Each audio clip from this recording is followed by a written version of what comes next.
Olá, meus alunos e minhas alunas. Muito boa tarde para vocês. Espero que estejam bem.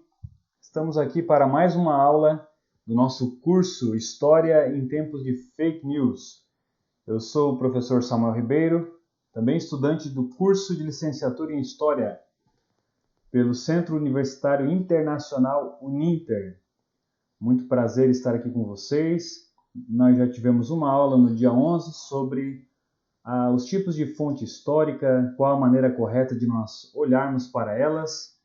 E hoje, dando sequência ao nosso cronograma aí do curso, que eu já apresentei para vocês na primeira aula, só vamos dar aqui uma relembrada, estaremos falando sobre as tecnologias no estudo de história.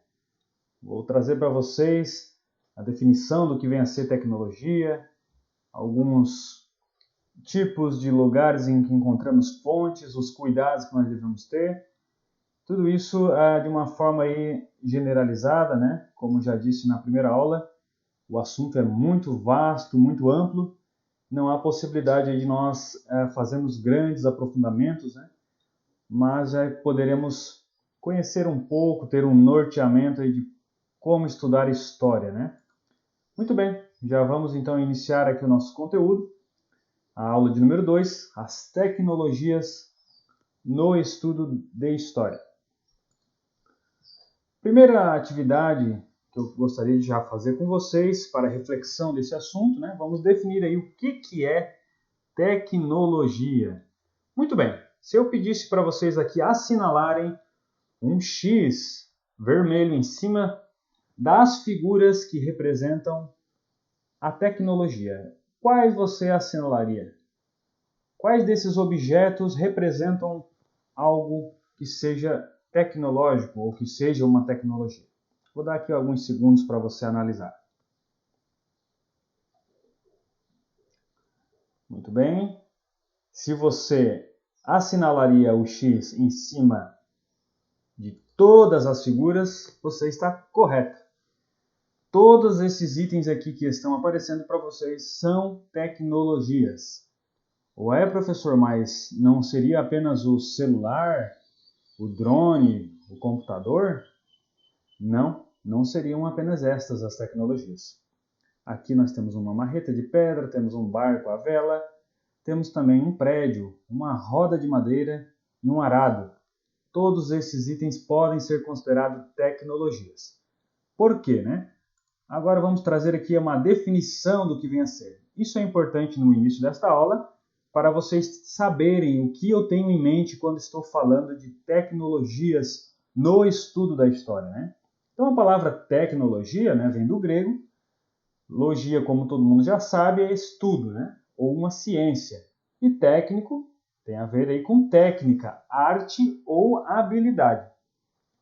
Muito bem, então é o estudo da técnica, em outras palavras aí mais claras. É o estudo da arte, o estudo da habilidade, determinadas habilidades que as sociedades, as pessoas desenvolvem e nós vamos estudar essas habilidades. Então aqui eu trouxe uma citação do historiador Álvaro Dias Pinto, de 2005, que ele diz o seguinte: tecnologia é a reunião de técnicas disponíveis em uma sociedade em fase de sua história. Então, eu trouxe um adendo aqui embaixo que diz o seguinte, né? Não existe uma época de ouro da tecnologia. Como assim? Toda era pode ser de ouro, com os conhecimentos que temos em mão e com a capacidade que temos de colocar os conhecimentos na prática. Então, cada época vai desenvolver tecnologias que lhes são úteis naquele momento. O machado de pedra, ou a roda, quando foi inventada, ela foi de extrema utilidade e ainda é nos dias de hoje. A gente só não percebe isso porque, para nós, é muito comum a roda. Ninguém para pensar no grande avanço da humanidade em desenvolver a roda. Ela já faz parte da nossa rotina, mas ela é uma tecnologia revolucionária na história da humanidade, né? Nos faz nos deslocarmos mais rápido. Então, o Álvaro Dias Pinto, gente, ele vai escrever um livro só sobre os conceitos de tecnologia. E ele vai trazer ali pelo menos 4 conceitos. Este aqui que eu citei para vocês é o terceiro conceito. Então, tecnologia é aquilo que uma sociedade, uma pessoa produz para a sua época e que seja aí algo que demonstre habilidade, né? O que tem a ver com o estudo de história, né, e com fonte histórica? Nós vimos na primeira aula, gente, que o ser humano sempre deixou aí vestígios, tá? E é através desses vestígios ou pistas que a gente fez ali a comparação que nós temos acesso ao passado, né? São as nossas fontes históricas. E é através dessas fontes que nós podemos entender o mundo, compreender o mundo. Muito bem. Vimos também a parte histórica, né, de que ali o Leopoldo von Ranke, que era um alemão, quando ele trouxe a ciência para o estudo de história, ou seja, ele transformou a história numa disciplina acadêmica, ele tinha aquele pensamento de que fonte histórica eram apenas documentos escritos e oficiais. Tá? Isso acabava limitando a abrangência das fontes históricas, mas trouxe uma grande contribuição que foi a criação de lugares para se armazenar muitos e muitos documentos. Então, o armazenamento de grande quantidade de documentos é a consequência direta desse tipo aí de ciência da história desse período. Muito bem, eu vou trazer para vocês aqui um vídeo, né, onde vocês vão observar um exemplo mais atual aí desse armazenamento, tá? É o Arquivo Público de São Paulo. Já vou trazer aqui para vocês esse exemplo. Ele existe fisicamente, né? Eles têm lá um arquivo de vários documentos, né? E aqui também existem digitalizados estes documentos. Inclusive, no final eu vou dar ali algumas dicas de alguns sites, né? Onde podemos encontrar aí um vasto tesouro histórico digitalizado, tá? Muitos documentos, fotos, jornais, dossiês, várias fontes históricas importantíssimas para quem quer conhecer algo mais profundo aí do passado e ter acesso a fontes primárias, né? Mas só para vocês entenderem a dinâmica do armazenamento, a importância que tem armazenar documentos, assistam esse vídeo, por favor. Brasil, século XVI. Ainda colônia de Portugal, era muito comum à época profissões que demandavam habilidades manuais. Foi nesse contexto que o documento mais antigo do Arquivo Público do Estado de São Paulo, o Inventário do Sapateiro Damião Simões, foi criado. Ele foi produzido em 1578 pelo Juízo dos Órfãos, no contexto de uma herança, a herança das ferramentas do pai ao seu filho. O Inventário do Sapateiro Damião foi o começo de 400 anos de história em documentos, guardados em mais de 35 quilômetros de corredores de um prédio de 10 andares, construído especialmente para essa finalidade. O projeto tem estrutura característica para suportar peso e revestimento térmico que controla a temperatura. Nos 6 andares dedicados somente ao arquivo, não há janelas nem rede hidráulica para evitar a entrada de poeira e problemas com a umidade. Então são uma série de cuidados de um prédio construído para ser arquivo, com estas características. Existem vários prédios de arquivo no Brasil. Prédio construído e com características para ser arquivo, este é o primeiro do Brasil. O Arquivo Público do Estado, né, ele é o segundo maior arquivo do Brasil, atrás apenas do Arquivo Nacional.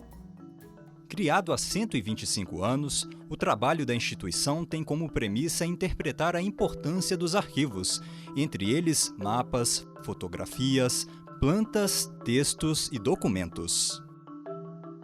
O censo mais antigo do Arquivo Público é referente a um documento chamado Maço de População. Esse documento foi produzido em 1765, sob ordem do rei ao capitão-general. E essa documentação, ela continha informações do número de pessoas, profissão, sua idade e a quantidade de escravos que possuía. Os documentos sempre nascem para resolver problemas do dia a dia e para atender às demandas dos cidadãos.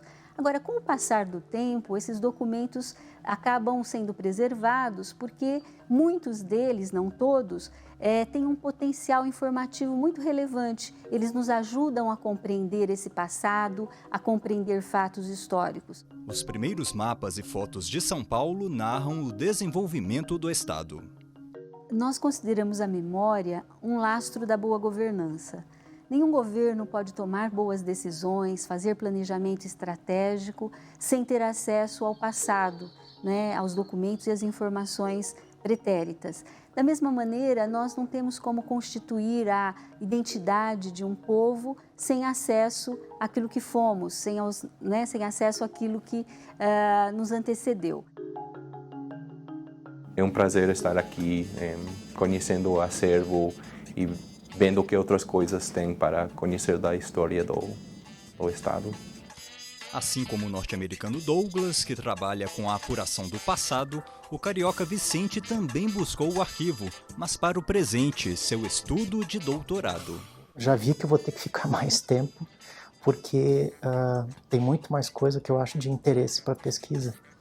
Então vou ter que prolongar minha estadia aqui e provavelmente vou consultar muito mais coisa do que eu havia planejado. Já a motivação de Maria Carolina está no futuro. Ela veio buscar documentos sobre a chegada da sua família ao Brasil. Eu preciso tirar a cidadania alemã, né? Daí eu comecei a pesquisar, liguei no consulado e eles me deram algumas diretrizes aonde eu buscaria a documentação necessária.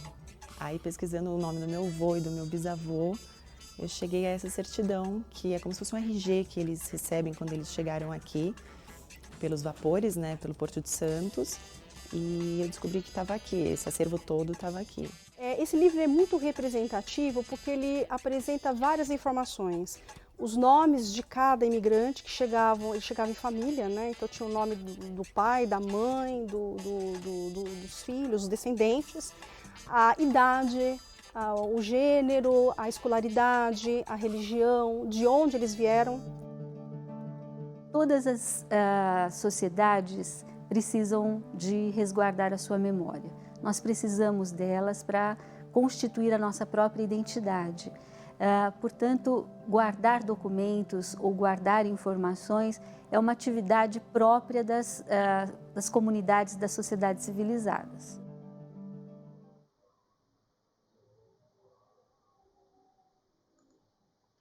Então a gente pôde perceber aqui nesse vídeo, né, a importância de se guardar documentos. Né? É uma das tecnologias que a história desenvolveu aí ao longo do tempo, né? Principalmente a partir aí do Leopold von Ranke, que a gente mencionou.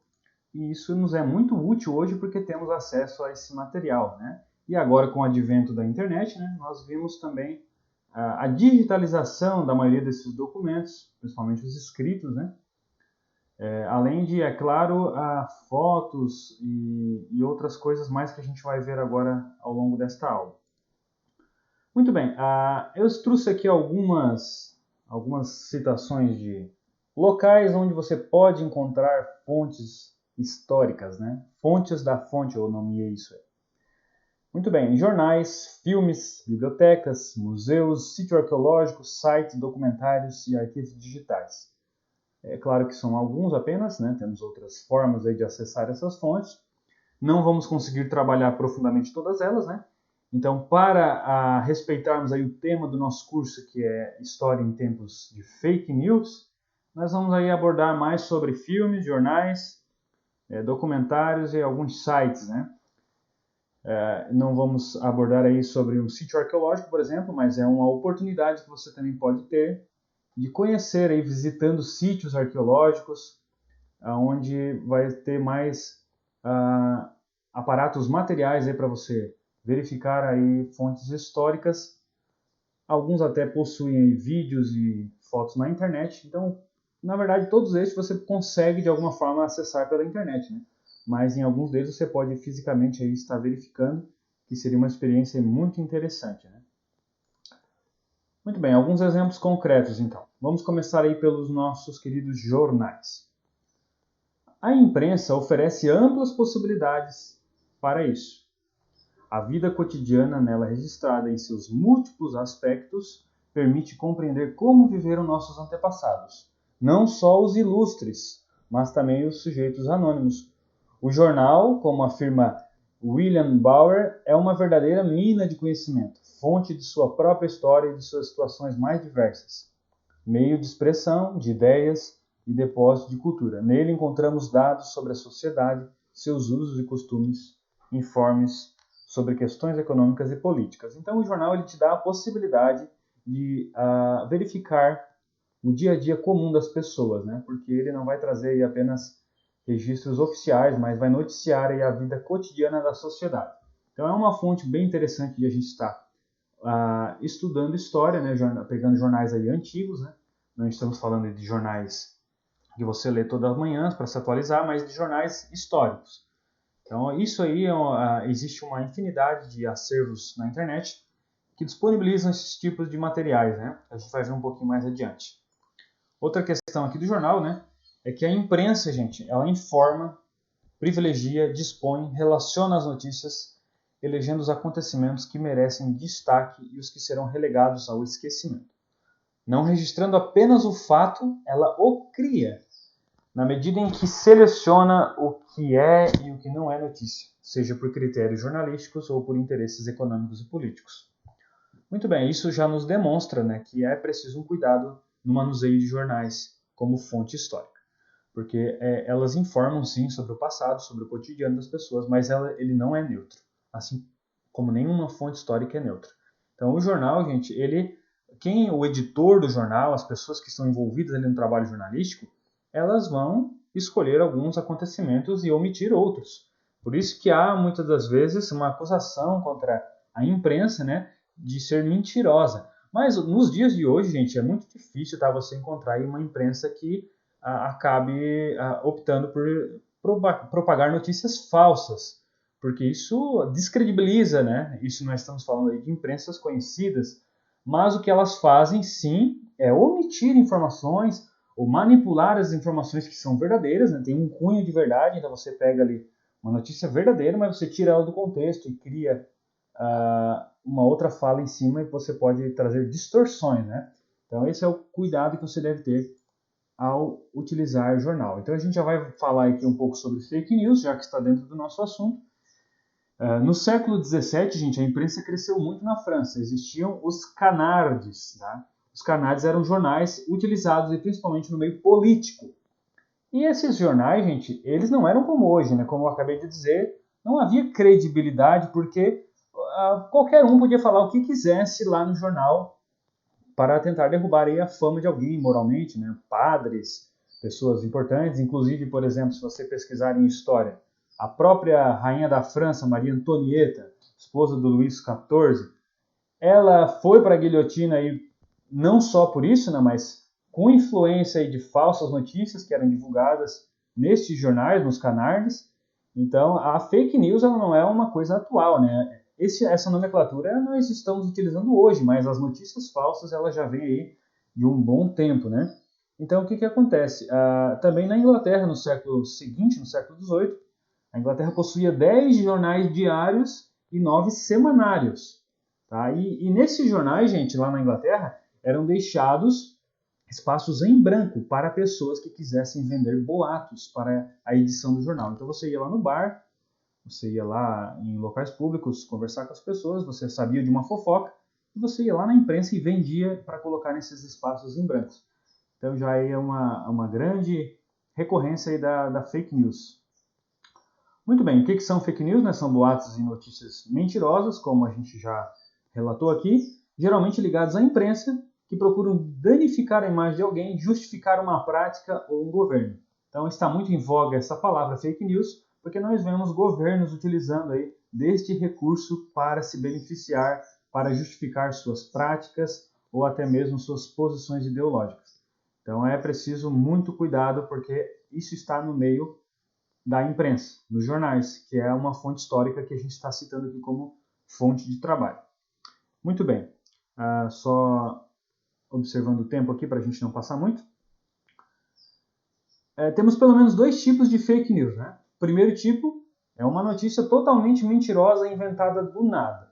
Isso aí na internet hoje é muito comum, a pessoa vai inventar algo sem fonte nenhuma, sem fundo de verdade nenhum, vai inventar da cabeça dela para danificar a imagem de alguém. Isso está muito em alta, mas existe aquela também que é a mais perigosa, né? Que é uma notícia com fundo de verdade ou com uma meia-verdade, porém fora do contexto. Isso está dentro do conceito de pós-verdade, que é uma palavra bonita aí para descrever a mentira, né? Então, hoje o fenômeno, gente, da fake news, ele é ampliado pela internet. Qualquer ser humano pode ser um propagador de fake news. Aquilo que antes você precisava fazer lá na imprensa, vendendo aquele boato, né, precisava ser interessante para ser comprado. Hoje, qualquer usuário de internet ele pode inventar uma notícia e propagar, ainda mais com a liberdade de imprensa que nós temos, né? Então, é um material muito perigoso, gente. Precisa ser analisado criteriosamente, né? A gente pode trabalhar um pouco melhor isso na última aula, que falará sobre o trabalho do historiador e o que diferencia ele dos demais divulgadores do conhecimento histórico, até mesmo os próprios jornalistas, né? Muito bem, isso aqui eu vou deixar para trabalhar melhor na terceira aula, só trouxe aqui para a gente já ir pensando, que é a história como um antídoto da fake news, né? Você precisa usar um método da história aí, que é o método da desconfiança. Não confiar numa informação só porque ela é dada para você. Você precisa desconfiar de tudo, você precisa analisar tudo, verificar a procedência, né?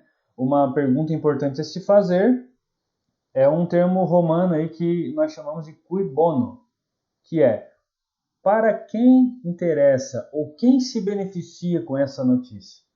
Quem é o maior beneficiado? Essa informação e a resposta dessa pergunta é importante para você perceber a intencionalidade por detrás da produção de uma notícia. E aqui na prática, né, nós devemos contar, na hora de estudar esse tipo de fonte, né, da imprensa, você tem que olhar uma variedade de fontes e contar sempre com um contraditório. Então, essas informações, né, eu trouxe da reflexão do Leandro Carnal. Lá nas referências tem o link do vídeo para vocês darem uma ouvida aí também, ele explicando sobre esse assunto. Eu trouxe uma prévia aqui de um outro vídeo, né, também associado ao Carnal, mas é feito por um outro professor, que ele vai falar um pouquinho sobre pós-verdade e fake news. Eu gostaria que vocês, então, dessem uma acompanhada na fala dele, muito importante, tá? Muito esclarecedora, e nós já continuamos aí a nossa reflexão. Quando a nossa capacidade de crer não é temperada com uma vontade de duvidar, nós corremos o sério risco de achar que as nossas posições são as únicas verdadeiras, as únicas corretas e, o que é pior ainda, as únicas que têm validade e todas as outras estão erradas.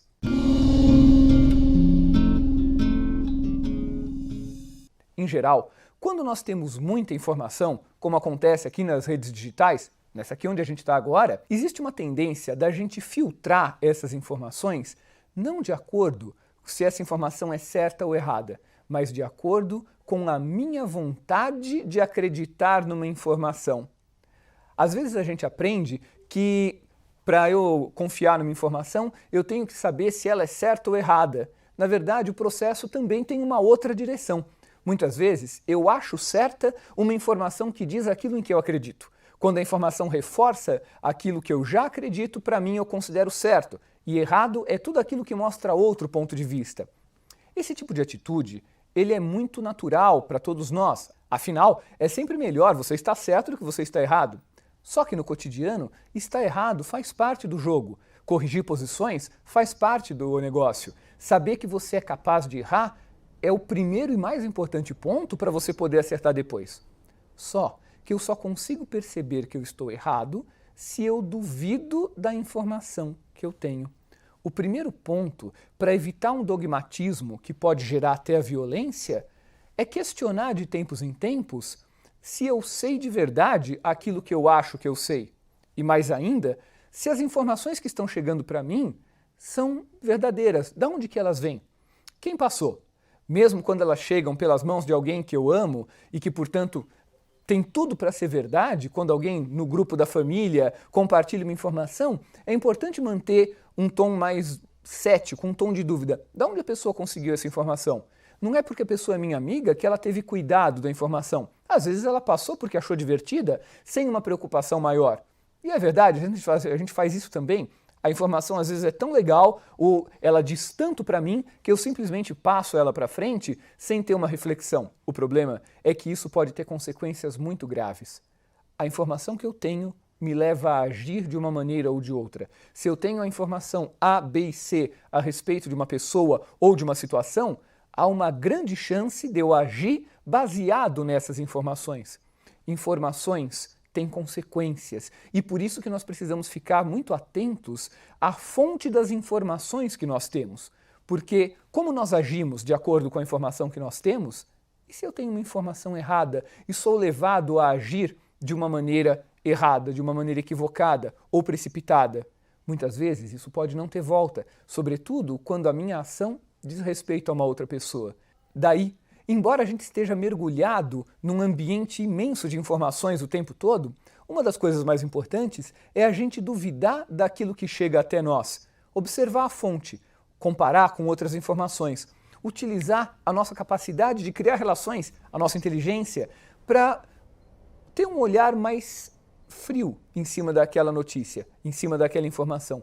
Principalmente quando ela parece reforçar aquilo em que nós já acreditamos, porque muitas vezes é nesse reforço que nós perdemos a chance de ouvir o outro. E poucas coisas são mais chatas do que ficar cercado de si mesmo o tempo todo. Muito bem, espero que vocês tenham gostado do vídeo. Ele é muito importante para entendermos a questão das pós-verdades, né? Até que ponto a gente deve aceitar as informações que chegam até nós sem nenhuma reflexão crítica, sem uma análise aí da fonte. Dando continuidade então à nossa reflexão, gostaria de falar agora sobre uma outra fonte histórica, né? A gente está misturando um pouco aqui com a aula passada, né?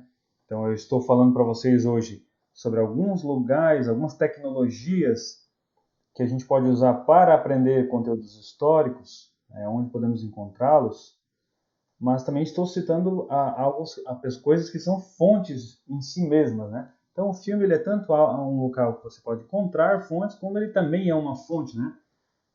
Os filmes e documentários, então, gente, eles estão dentro do que eu chamo aqui de cinema. No século XX, o cinema tornou-se uma das mais poderosas ferramentas de comunicação em massa já surgidas. Tá? E o cinema ele tem esse poder de moldar costumes, comportamentos, mexendo com economia.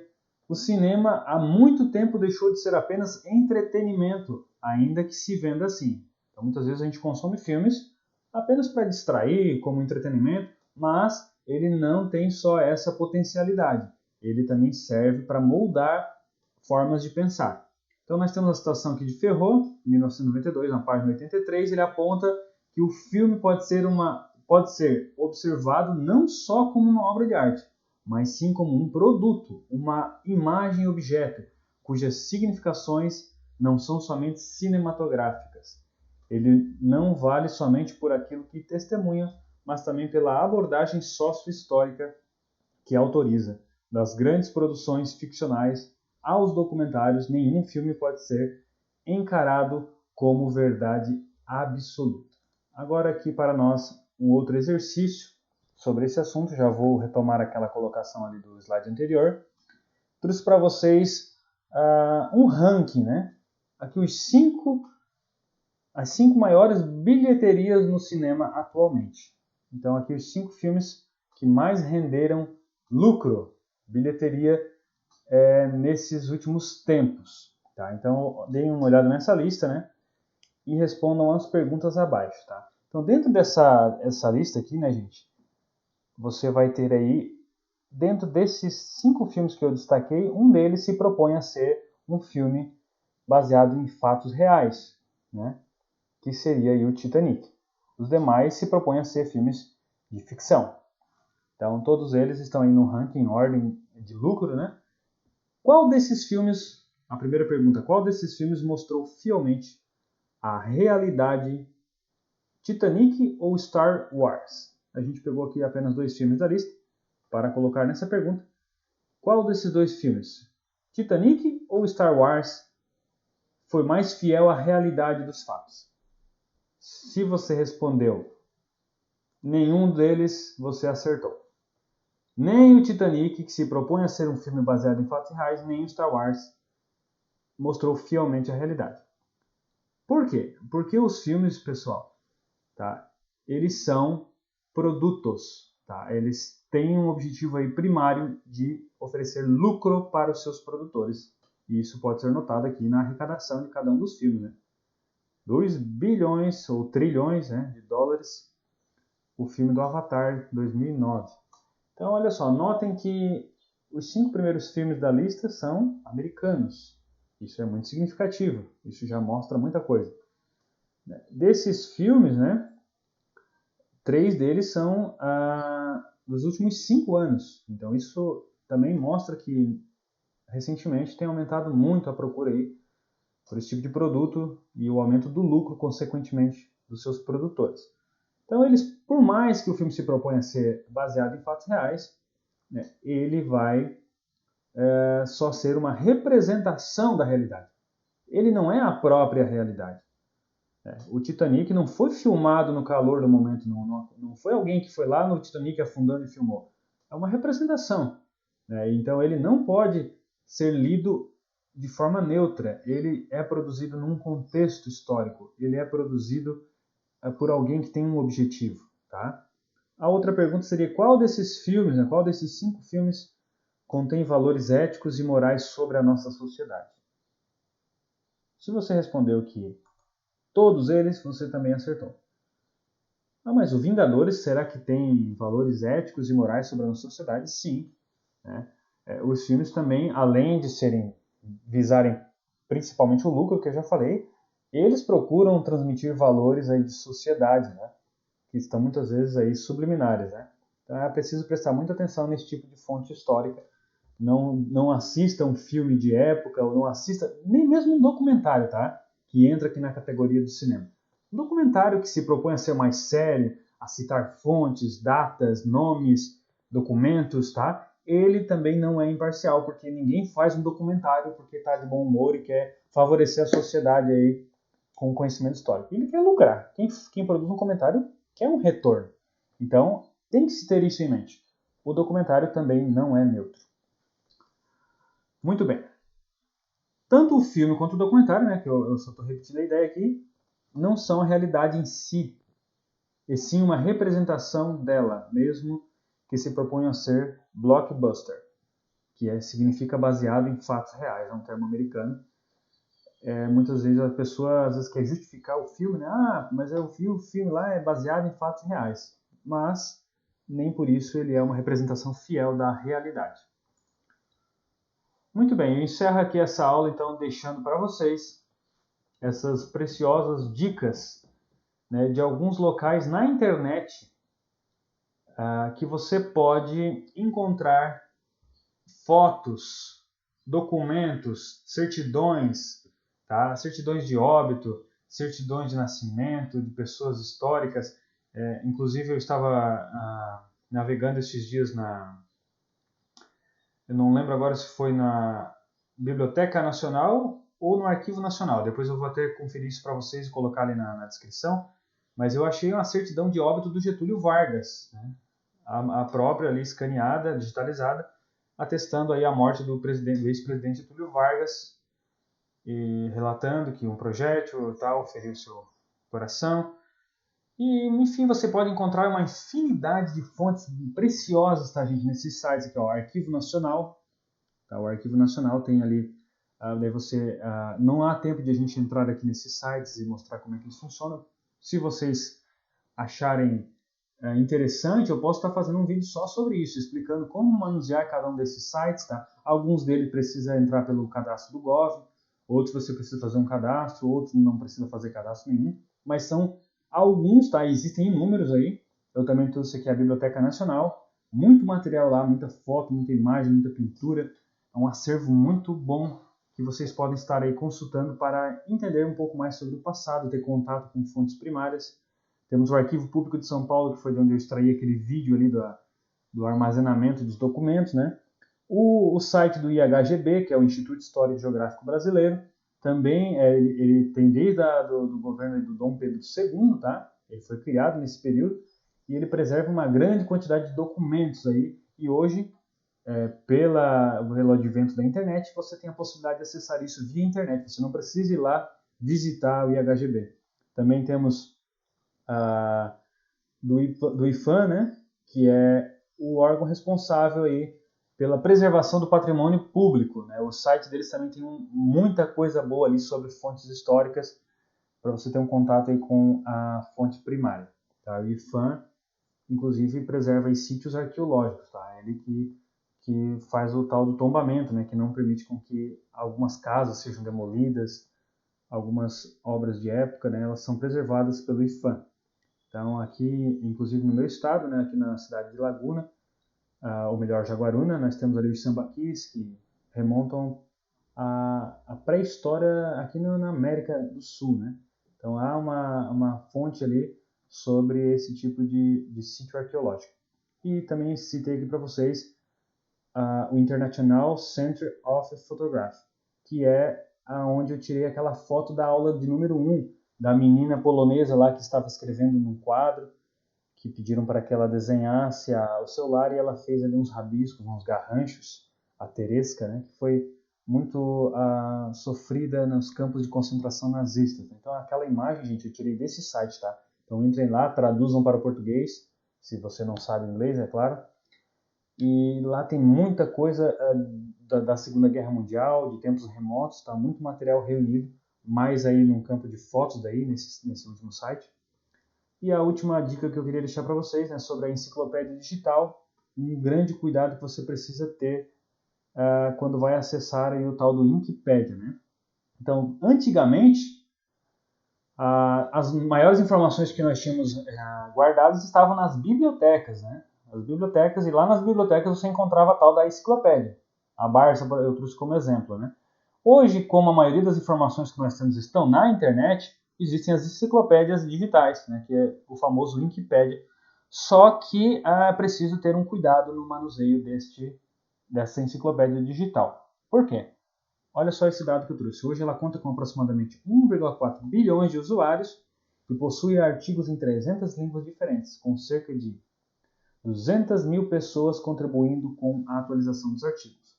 Então são 200 mil pessoas estão lá atualizando as informações. É livre, tá? Qualquer um pode ir lá e alterar.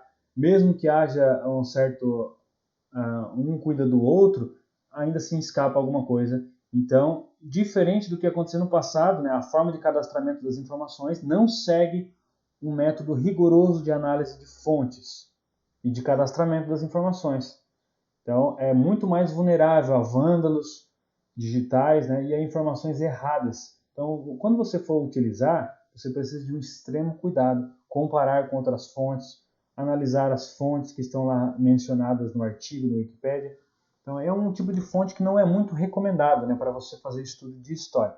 Mas você pode sim dar uma conferida, né, e comparar, porque muitas das vezes ele tem lá algum tipo de material de fonte já reunida.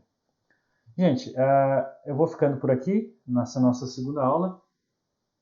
Eu lamento a gente não poder se aprofundar em muitas coisas, né? A gente acaba trazendo bastante de informação, um apanhado geral para vocês saberem um pouco de cada área aí da história, mas para que possamos aprofundar, precisaríamos de aulas focadas em cada um desses assuntos que tenho trazido para vocês, mas espero que tenha sido proveitoso e vocês possam estar aprendendo com essas aulas. Ainda teremos a nossa terceira e última aula, onde trataremos um pouco mais detalhado sobre o trabalho do historiador, né, e qual é o diferencial, né, por que precisa deste profissional aí para que possamos olhar para o passado.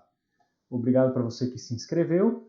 Vou estar deixando aí o link da inscrição para quem ainda não fez inscrição no curso, para que você possa também receber o material, o slide, né, e ao final do curso um certificado aí da Uninter, né, certificando aí 6 horas de curso. Muito bem, agradeço a todos e até a próxima.